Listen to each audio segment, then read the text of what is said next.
अरिहन्ताणं तहि विसिद्धाडं वोच्छामि समणलिङ्गं पाहुडिसत्थं समासेन। नमः श्रीमज्जिनेन्द्राय नमो विमलसिन्धवे नमो गुरुवरेण्याय नमः सन्मतिसिन्धवे। नत्वा श्रीकुन्दकुन्दार्यं जिनवाणी सरस्वतीं क्रियते स्वल्पबोधेन लिङ्गपाहुडवृत्तिका। श्रीकुन्दकुन्दाग्रयतीश्वरस्य क्रतिवरेण्या भुवि लिङ्गपाहुडं तदीयटीकां श्रमणप्रबोधिनी करोमि भक्त्या सुरवाचि संस्कृते। नमो अरिहन्ताणं नमो सिद्धाणं नमो आयर्याणं नमो उवज्झायाणं नमो लोये सौविसं। जय बोलिए अनंतानंत सिद्ध परमेष्ठी भगवान की। देवाधिदेव श्री ऋषभनाथ भगवान की। विश्व वंदनीय श्री 24 तीर्थंकर भगवान की। परम पूज्य आचार्य श्री कुंद कुंद देव की। परम पूज्य वात्सल्य रत्नाकर गुरुदेव आचार्य श्री विमल सागर जी मुनि महाराज की। परम पूज्य तपस्वी सम्राट गुरुदेव आचार्य श्री सन्मति सागर जी मुनि महाराज की। अहिंसामय जैन धर्म की।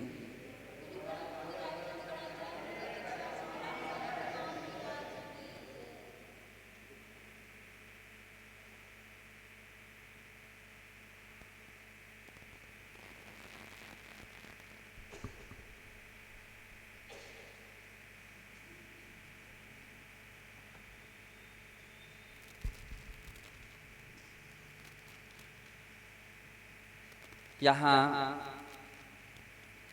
श्रमण प्रबोधिनी टीका 7वें ग्रंथ की चल रही है, 7वीं गाथा की चल रही है। 8वीं गाथा की यह टीका चल रही है और इसमें आचार्य श्री कुंद कुंद देव ने विभिन्न प्रकार से विषय का विश्लेषण किया।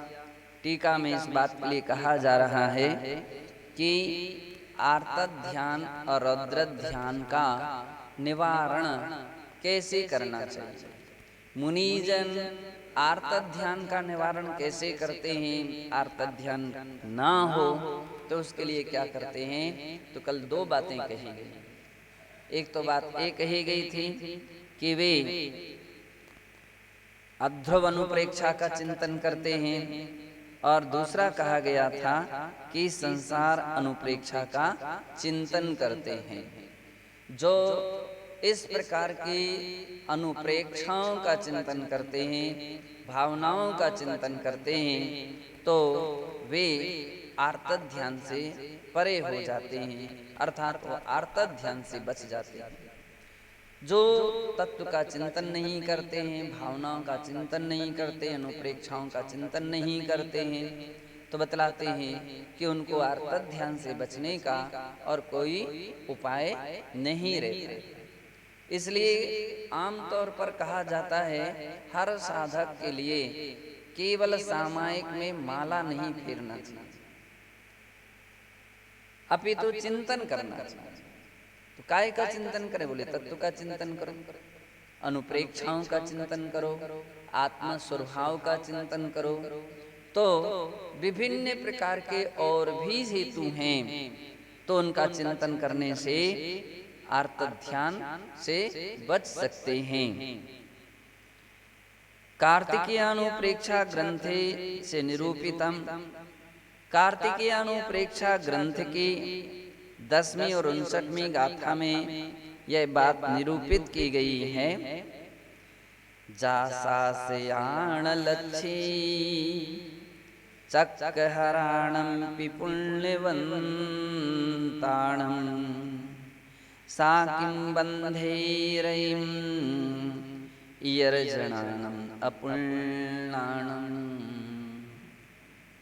कह रहे हैं जा सासयाण लच्छी। अब गृहस्थ लोग किस विचार का चिंतन करते हैं कि आम तौर पर गृहस्थ लोग इस पॉइंट पर रहते हैं कि हमारे लिए लक्ष्मी कैसे आए, पैसे कैसे आए, रुपया कैसे आए, क्या व्यापार करूं, क्या सर्विस करूं, नौकरी करूं जिससे धन संपत्ति आए, और आए नहीं टिके भी, बचे भी, सदैव बनी रहे। आम लोगों में गृहस्थों की इस प्रकार की स्थितियां रहती हैं, और जब वह नहीं प्राप्त हो पाती है तो कहते हैं कि उसके विषय में किस कारण से हमारी दुकान नहीं चल रही है, किस कारण से हमारे पास पैसा नहीं आ रहा है, किस कारण से पैसा टिक नहीं पा रहा है, तो तरह तरह के वो संकल्प विकल्प करता है। किसी ने कहीं हमारी दुकान तो नहीं बांधी, किसी ने हमारे ऊपर कोई टोटका तो नहीं कर दिया, किसी ने और भी किसी ग्राहकों को तो नहीं बहका दिया। तरह तरह के अनिष्ट संयोग वो ये सब विचार करता, शायद इसने ऐसा कर दिया, उसने ऐसा कर दिया। तो फिर एक तो आर्त ध्यान करने लगता है, दूसरे तरीके से इष्ट वियोग, धन था, सामग्री थी, कौन ले गया, किसी ने चोरी कर ली, कोई चोर उठा करके ले गया, किसी व्यक्ति ने छीन ली, कोई वस्तु रखी रखी खराब हो गई, अपने द्वारा या दूसरे के द्वारा टूट फूट हो गई, दूसरे ने अपनी जमीन पर अधिकार जमा लिया, तो व्यक्ति अंदर अंदर में बहुत दुखी होता है।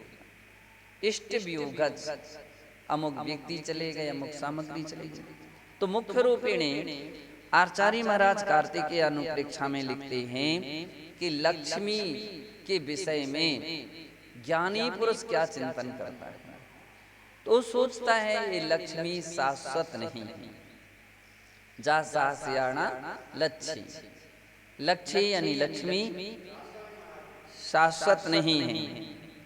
तो चक्रहरणम भी पुण्यवंताणम, और कह रहे हैं किसकी, चक्रहरणम, चक्रवर्ती और पुण्यवंताणम, पुण्यवंत जो प्राणी हैं उनकी भी लक्ष्मी शाश्वत नहीं रहती, उनकी भी लक्ष्मी शाश्वत नहीं रहती। चक्रवर्ती बतलाते हैं जब तक उसका पुण्य है तब तक सब कुछ है, पुण्य क्षीण हो जाने पर ऐसे भी चक्रवर्ती हुए जो नरकगामी हुए, नरक गए। कौन से चक्रवर्ती, बोले ब्रह्म नाम का चक्रवर्ती कहाँ गए, नरक गए। अब नरक गए तो संपदा का क्या हुआ, बोले समाप्त। तो लक्ष्मी शाश्वत नहीं रहती। पुण्यवंताणम, अनेकों अनेक पुण्यवान प्राणियों को भी देखा जाता है कि कहाँ तो राज तिलक होने वाला था और कहाँ वनवास हो गया, जो था वो भी हाथ से चला गया। तो इसका मतलब लक्ष्मी जो है वो शाश्वत नहीं रहती है। इसलिए जो निरंतर लक्ष्मी लक्ष्मी पैसे पैसे के विषय में सोचते रहते हैं, तो आचार्य महाराज उनके लिए बोलते हैं कि आर्त ध्यान का कारण है। सा किं बन्धीरयं इयर्जनानम् अपुण्यवाणम्, जब पुण्यवंतों की और महापुरुषों की अवस्था है तो फिर जो पुण्यहीन है, अपुण्यवान है, और इतर पद के धारी नहीं हैं, तो फिर उनके विषय में का कथा, उनके विषय में क्या कहा जा सकता है। अर्थात आचार्य महाराज कहते हैं कि इस प्रकार से धन संपत्ति के विषय में वियोग हो जाने पर जो आर्त ध्यान होते हैं और प्राप्ति के लिए कोई विघ्न बाधाएं ना आए, इसके विषय में जो आर्त ध्यान होते हैं, तो आचार्य महाराज कहते हैं कि निरंतर चिंतन करो। क्या तुम लक्ष्मी के विषय में सोच रहे हो? इसके सोचने से कभी कोई लक्ष्मी आती नहीं। एक भिखारी भी चक्रवर्ती का स्वप्न देख लेता है, वह भी सोच लेता है कि मैं भी चक्रवर्ती हो जाऊं, सोच सकता है, लेकिन बिना पुण्य के वो कुछ भी प्राप्त नहीं कर सकता है। कहने का अर्थ ये है कि लक्ष्मी प्रार्थना से नहीं आती, लक्ष्मी पूजा से नहीं आती है, लक्ष्मी आती है तो व्यक्ति के पुण्य से आती है। और वो पुण्य कैसे जगे? भगवान की भक्ति करने से, अभिषेक करने से, दान करने से, स्वाध्याय करने से, व्रत आदि के पालन करने से, साधुओं की सेवा आदि करने से कहते पुण्य की वृद्धि होती है, पुण्य की वृद्धि। और पुण्य है तो पुण्यवान प्राणी जंगलों में भी चला जाए, वनों में भी चला जाए, तो कहते हैं जंगल में भी उसको मंगल हो सकता है अगर पुण्य है। और पुण्य नहीं है तो महलों में भी दंगल हो सकता है, महलों में भी। चक्रवर्ती भी महल में, भरत भी महल में थे, बाहुबली भी महल में थे, और फिर भी झगड़ा हो। तो कहते हैं कि तत्व चिंतन करके व्यक्तियों के लिए जो धन दौलत की अभिलाषाएं रहती हैं उन पर कंट्रोल करना चाहिए। और कहते हैं इट्ठ वियोगम दुखम होदी महढीण विषय तन्नादो विषय वसादो सुखम जैसिम तेसिम कुदो तित्ती।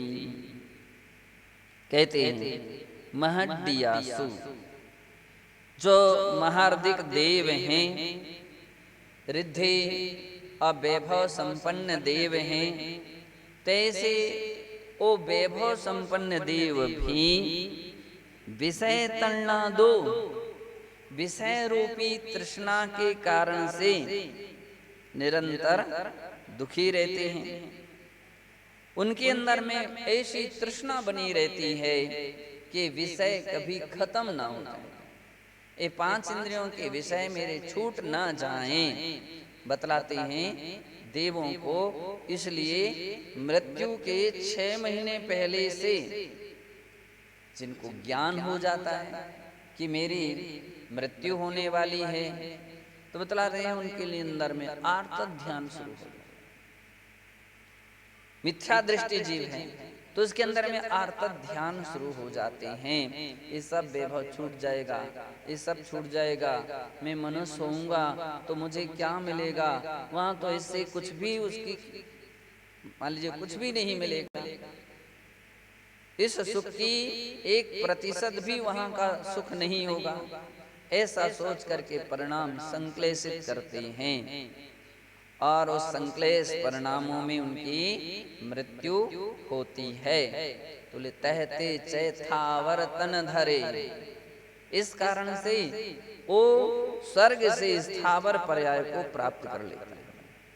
सम्यक दृष्टि जीव है तो तत्व चिंतन करते हैं, और तत्व चिंतन करने के कारण से वो ये सोचते हैं कि बाद में जब मैं मनुष्य होऊंगा तो हम कृत्रिम अकृत्रिम चैत्यालयों की वंदना नहीं कर पाएंगे।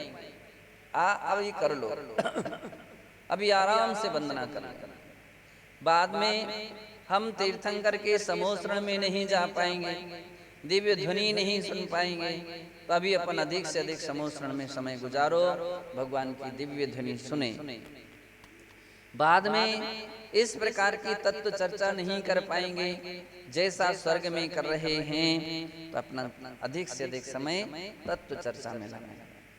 तो ये विचार जो होते हैं सम्यक दृष्टि के होते हैं, इसलिए ऐसे चिंतन के द्वारा। अभी विचार कब उत्पन्न होगा?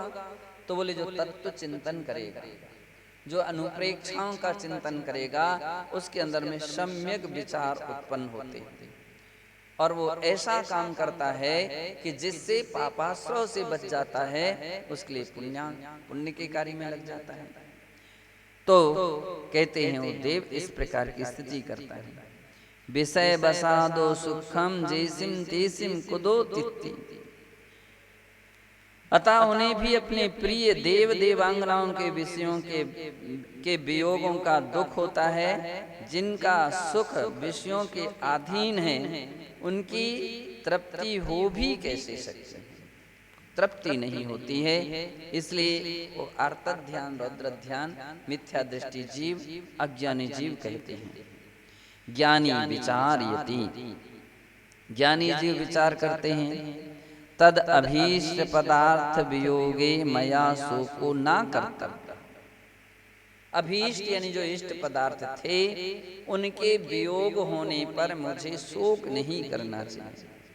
यतो ही परिग्रह संसार वर्धक एव भवति, क्योंकि परिग्रह जो है वो नियम से संसार वर्धक होता है, संसार बढ़ाने वाला होता है। उक्तम च उत्तर पुराणे, जैसा कि उत्तर पुराण में कहा है, अपरित्यक्त संगस्य भवे पर्यटनम भवे। जिन्होंने परिग्रह का त्याग नहीं किया है, इच्छा पूर्वक परिग्रह को नहीं छोड़ा है, तो कहते हैं ऐसे जीव जो हैं परिग्रह संग्रह तो कर सकते हैं, बांध करके रख सकते हैं, उसमें मूर्छा रख सकते हैं, लेकिन उसका परिणाम क्या निकलेगा? बहुआरंभ परिग्रहत्वम नारकस्यायुषा, नरक आयु का बंद कर लेंगे। और इस प्रकार से नरक से फिर मनुष्य, फिर त्रियंच, फिर देव, चारों गतियों में यह जीव उस परिग्रह के कारण से परिभ्रमण करता रहता है। एवं प्रकारेण सम्यक ज्ञानी आर्तध्यानात् निवृतो भूत्वा साम्य भावे स्थितो भवति। इस प्रकार से सम्यक ज्ञानी जो जीव हैं, वह आर्तध्यानम निवृतो भूत्वा, आर्तध्यान से निवृत्त होकर के, आर्तध्यान को छोड़ करके साम्य भाव स्थितो भवति, साम्य भाव में स्थित होता है। कौन? ज्ञानी पुरुष। ये विशेषण जुड़ा हुआ है। ज्ञानी पुरुष इस प्रकार की आर्तध्यान को छोड़ सकता है। ज्ञानी पुरुष, विवेकी पुरुष ही साम्य भाव या समता भाव को धारण कर सकता है। जो ज्ञानी नहीं है, समता भाव नहीं आती है, बार बार प्रयास करने पर, कोशिश करने पर भी आर्तध्यान ही बना रहता है। और आर्तध्यान के कारण से वो कर्म का आश्रय बंद करता रहता है। तो इस प्रकार से एन अशुभ कर्मणाम संवरणम निर्जनम च, बोली कि जो ऐसा विचार करता, एवं सम्यक ज्ञानी पदार्थानाम निस्सारताम नश्वरताम चे समधिगम्य समत्व भावेन धर्म ध्यानेन एव प्रवर्तन्ते। ज्ञानी पुरुष, सम्यक ज्ञान को धारण करने वाला सम्यक ज्ञानी पदार्थानाम निस्सारताम नश्वरताम च समधिगम्य, जितने भी जगत के पदार्थ हैं वे सभी निस्सार हैं, असार हैं, उनमें कुछ भी सार नहीं है। और नश्वरताम, नश्वर नष्ट होने वाले हैं, विनष्ट होने वाले हैं, उनका संयोग एक दिन समाप्त होने वाला है, ऐसा समधिगम्य अच्छी तरह से सोच करके समत्व भावेन धर्म ध्याने, समता भाव से धर्म ध्यान में ही प्रवर्तते, प्रवृत्ति करता है। एन अशुभ कर्मणाम संवरणम निर्णम से जायते, जिनसे अशुभ कर्मों का संवर और निर्जरा होती है। पुण्य कर्मणाम आश्रोपी तत्र भवति, और पुण्य कर्मों का आश्रय भी उस अवस्था में होता है। क्रमेण संसारात् मुक्तोपि भवति, क्रम से अथवा परंपरा से ऐसे प्राणियों के लिए संसार से मुक्ति भी होती है। एवमेव कदाचित् विविध रोगाक्रांतो द्रव्यलिंगी मुनि व्याकुली भूये तद्वियोग तद्विमोक्षाय सतत चिंतनम करोति।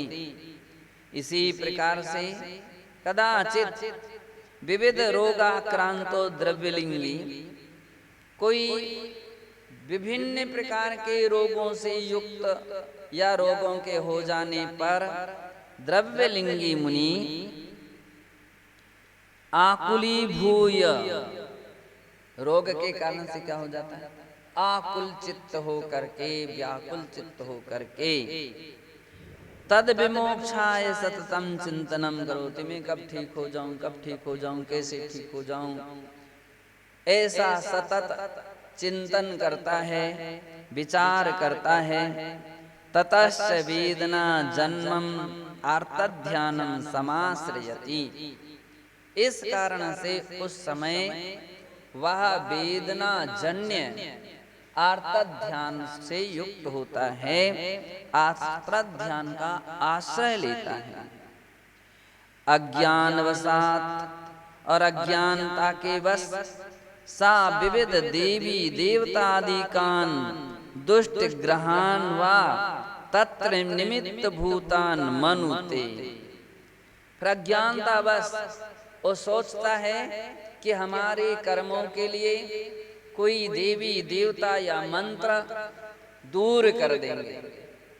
अपन देख रहे हैं संसार में बहुत कुछ इस किस्म के लोग होते हैं जो दूसरों के लिए दिग्भ्रमित कराते हैं। आप अमुक देव की पूजा कर लो तो आपका ये कष्ट दूर हो जाएगा, अमुक देवी की पूजा कर लो, अमुक मंत्र की जाप कर लो। तो इस प्रकार की प्रवृत्ति स्वयं करते हैं अथवा कराते हैं। यद्वा परम कंजलिनम निमित्त भूतम मत्वा द्वेष भावम तनुते।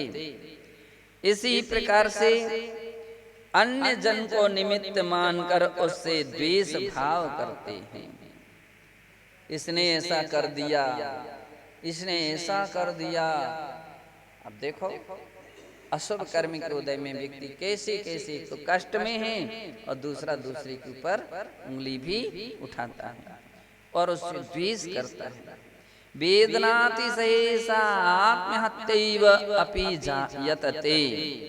और जब ज्यादा तकलीफ ज्यादा पीड़ा होने लगती है तो आत्महत्या करने के लिए प्रयत्न करने लगता है कि मुझे नहीं जीना है, बहुत हो गया, बहुत सहन कर लिया, बहुत कष्ट सहन किया, वो आत्महत्या की ओर प्रयत्न करने लगता है। एवं सो अशुभ कर्म संतति अधिक दृणाम करोति। इस प्रकार से अशुभ कर्म की संतति को, अशुभ कर्म की यानी पाप कर्म की परंपरा को वो अधिकाधिक और बढ़ा लेता है। तेन अस्य दुर्गति बहुला संसार यात्रा सत्तम प्रवर्तते। इस कारण से दुर्गति बहुला कहते हैं बहुत मात्रा में यह जीव दुर्गति को प्राप्त करता हुआ अथवा दुर्गति को प्राप्त करता हुआ बहुला संसार यात्राम सततम प्रवर्तते, निरंतर बहुत दीर्घ संसार की अवस्था को प्राप्त होता है। तैसा सोच करके अपने लिए दुर्ध्यान से आर्त ध्यान से बचना चाहिए। ऐसा इस गाथा का यहाँ पर बतलाया जाता है। इतना ही।